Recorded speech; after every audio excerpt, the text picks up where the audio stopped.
Vamos então dar continuidade ao nosso estudo do livro Devassando o Invisível. São estudos sobre fenômenos e fatos transcendentes observados pela mediunidade e sob orientação dos espíritos guias da médium Ivone do Amaral Pereira. Capítulo 7. Amigo Beletrista, segunda parte. Muito jovem ainda, obtínhamos do além muitos ditados de ordem particular, para sofredores do corpo e do espírito, num posto mediúnico de assistência aos necessitados, e também os esboços das primeiras obras destinadas ao público, recebendo ordem do espaço para conservá-los à espera de oportunidade para possível publicação. Certa noite, após o receituário, no posto mediúnico do Centro Espírita de Lavras, serviço que por esse tempo era diário, apresentou-se à nossa visão um espírito cuja configuração perispirítica mais se assemelhava a um homem terreno do que mesmo a um habitante do invisível. Disse-nos ele, sem rodeios, haver vivido no Rio de Janeiro e em São Paulo, e ter desencarnado do ano de 1911. Negou-se, no entanto, a declinar o nome, embora lhe houvéssemos solicitado a fineza de nolo esclarecer, porquanto ainda hoje não gostamos de tratar com espíritos anônimos. Não obstante, declarou ter sido um escritor, um beletrista, o que então, apesar de desencarnado, alimentava ardentes desejos de continuar escrevendo, pois que, como espírito, descobrira na vida de pessoas e nas recordações de outros espíritos, como ele, desencarnados, assuntos preciosos para romances, novelas, estudos psicológicos de grande interesse para o público. Convidou-nos após a segui-lo em espírito para que nos descrevesse o primeiro caso, ou tese, que desejava ditar por nosso intermédio, visto que simpatizava extremamente com a nossa pessoa e sabia como acionar a mente mediúnica para escrever um trabalho longo. Esperava, porém, poder narrá-lo de viva voz, primeiramente, antes de iniciar o ditado psicográfico, pois que, se pudéssemos penetrar com a própria visão o que ele já estabelecera na mente como trecho da sua história, fácil se tornaria o ditado e a escrita, quer para ele, quer para nós, pois bastaria pequeno impulso vibratório de sua mente para que o entendêssemos bem e acelerássemos a tradução, uma vez que já se encontrariam em nosso pensamento os elementos principais, tornando assim indispensável criar em nosso cérebro a força de irradiações e sugestões qualquer cena ou panorama. O discurso interessou-nos, e não só o consideramos bonito, até mesmo lógico. Não obstante, oramos, confiando-nos fervorosamente à assistência dos mentores espirituais, pedindo mesmo seu auxílio, porquanto somente nos interessariam acontecimentos mediúnicos que se pautassem pela obediência às leis da verdade e fossem do agrado deles próprios, os guardiões. Aquecemos, pois, em atender o visitante, seguindo-o em corpo astral, desde que os guias não impedissem o intento. Porém, somente o faríamos na noite seguinte. Entretanto, nenhuma intuição, nenhum conselho nos aclarava a indecisão. Os instrutores não desejavam intervir, e compreendemos, então, ser o assunto pertinente ao nosso livre-arbítrio.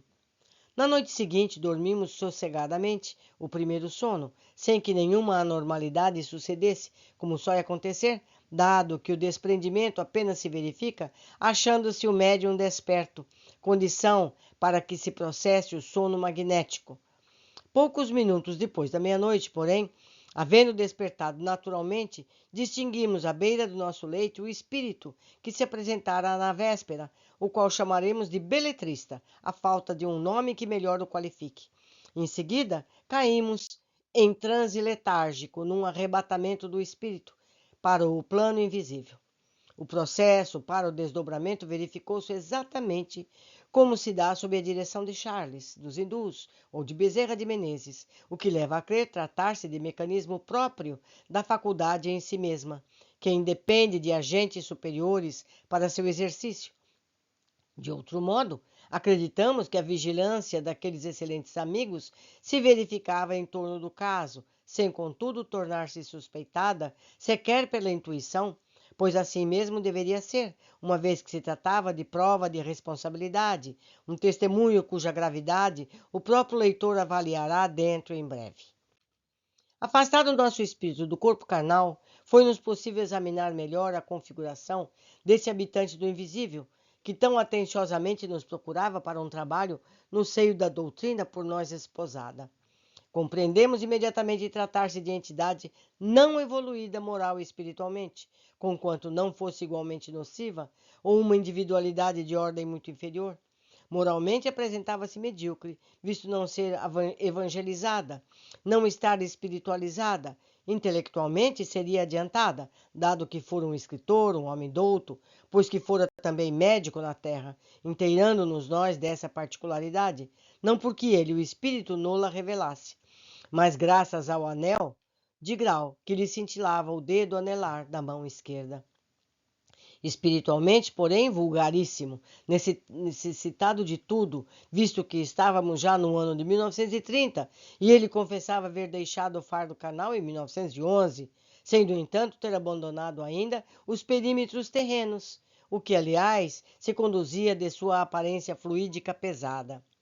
Uma vez completado o desprendimento, ofereceu-nos ele gentilmente o braço, cavalheiro fino, que parecia ter sido quando encarnado, e pusemo-nos a caminhar.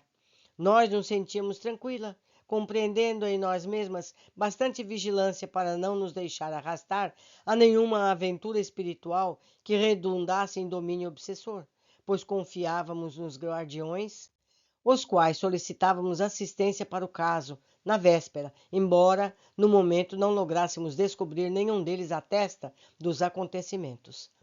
Caminhávamos por uma estrada ou rua sem calçamento, mas de terreno muito batido, polvilhada por uma substância fina, de cor creme brilhante, qual areia dourada. Notamos que subíamos ligeira inclinação durante todo o percurso. Quando o tempo levou o trajeto, não poderíamos precisar. Jamais se poderá medir o tempo nessas circunstâncias, ainda que se trate de poucos minutos. Pelo menos assim sucede, frequentemente, conosco. Ao desejar fazê-lo, a mente se perde em vertigens e confusões, de forma que não se poderá saber ao certo se uma caminhada foi longa ou breve, instantânea ou demorada. De um ou de outro lado da referida estrada, julgamos perceber vegetação, sem lograrmos averiguar positivamente o fato, visto exercer escuridão nas margens e somente a estrada parecia iluminada. Não sabemos se tratava de uma realização de além-túmulo, esse caminho melancólico. Algumas paisagens fluídicas tanto se assemelham às da terra que muitas vezes será difícil distinguir com exatidão a natureza da sua construção. Acresce a circunstância de que a própria terra se torna diferente através da visão espiritual, tudo parecendo mais belo, como que envolvido em fluidificações de brancas com reflexos levemente azuis. Outras, no entanto, conquanto se assemelham às da terra, são inconfundíveis pelo padrão de beleza e encantamento que se impõe à vista.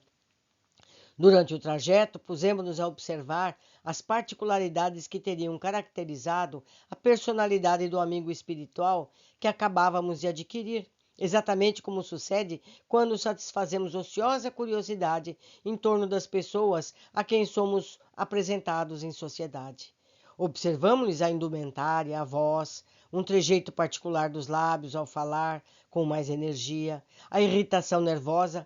Teria sido um homem irritadiço. O perfume da brilhantina, em que empastava os cabelos, o lenço fino de seda pura, de cor creme, que trazia no bolso externo do paletó sobre o peito e que de quando em vez retirava, nervoso, para passar pela fronte e o rosto. Punhos e colarinhos muito engomados e brilhantes.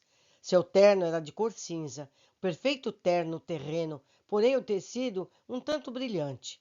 O paletó longo, amplo, com uma abertura de cerca de 20 centímetros na costura das costas, exatamente na bainha para cima. Sapatos pretos muito polidos, cabelos lisos e abundantes, partidos ao lado esquerdo, formando volumoso topete. Era de tez clara, glabro e contaria aproximadamente 40 anos de idade. Durante o giro, conversou com desenvoltura, revelando-se excitado e narrou particularidades chocantes de sua vida, das quais, porém, não nos pudemos recordar após o transe, certamente graças à ação caridosa dos instrutores espirituais para com ele próprio. Recordamos-nos apenas de que sua preocupação máxima era a falta do divórcio no Código Civil brasileiro e que, na sua opinião, comumente arrastava criaturas dele necessitadas a situações deploráveis, de que se originavam desequilíbrios embaraçosos em torno delas próprias e no seio da sociedade.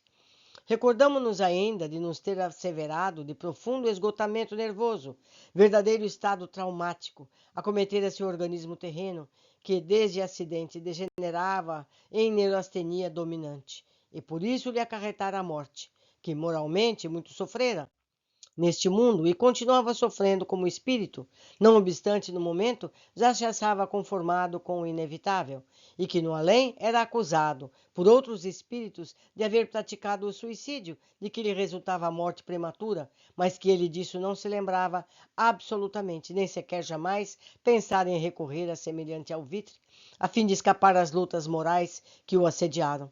E se tal realmente se deu, como médico que era, somente poderia atribuir ao fato de um ato irrefletido durante alguma crise da sua deprimente neurastenia.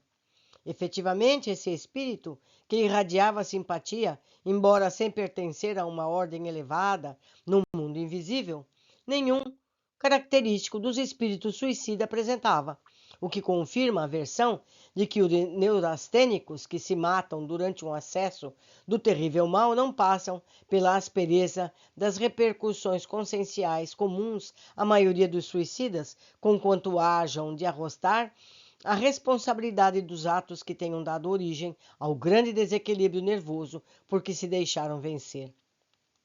Profunda afinidade espiritual resultou deste colóquio, durante o qual nos sentimos invadir de sincera compaixão pelo irmão que tão gentilmente nos procurava, confiante para desabafo do coração, torturado pelos infortúnios.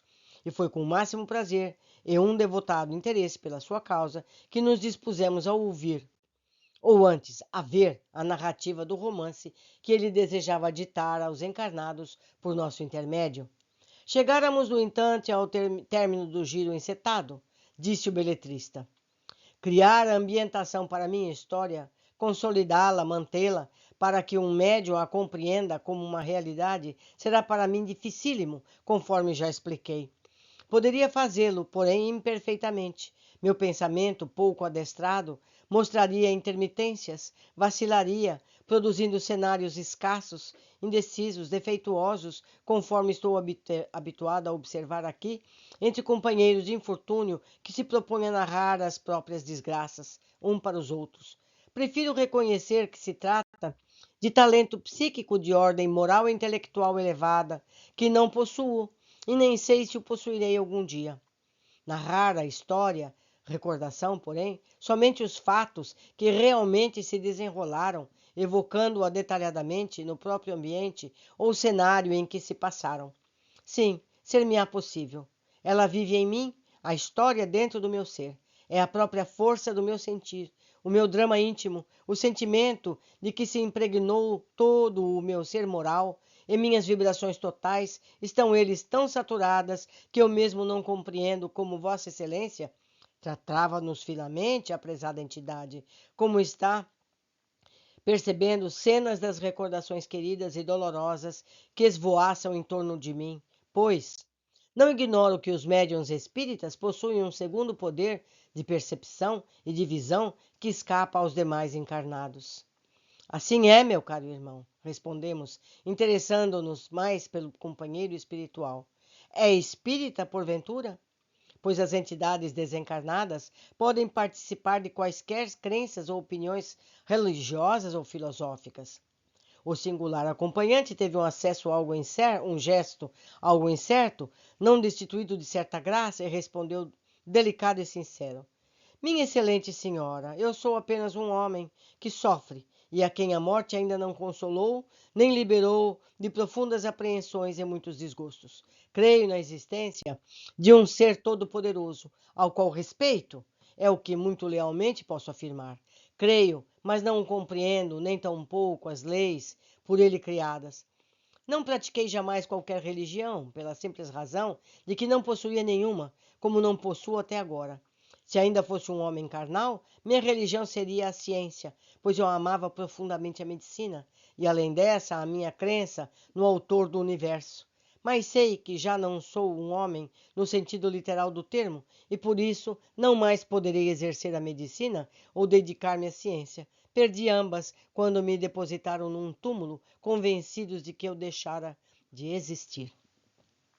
O capítulo de hoje termina assim em meios, sem a conclusão.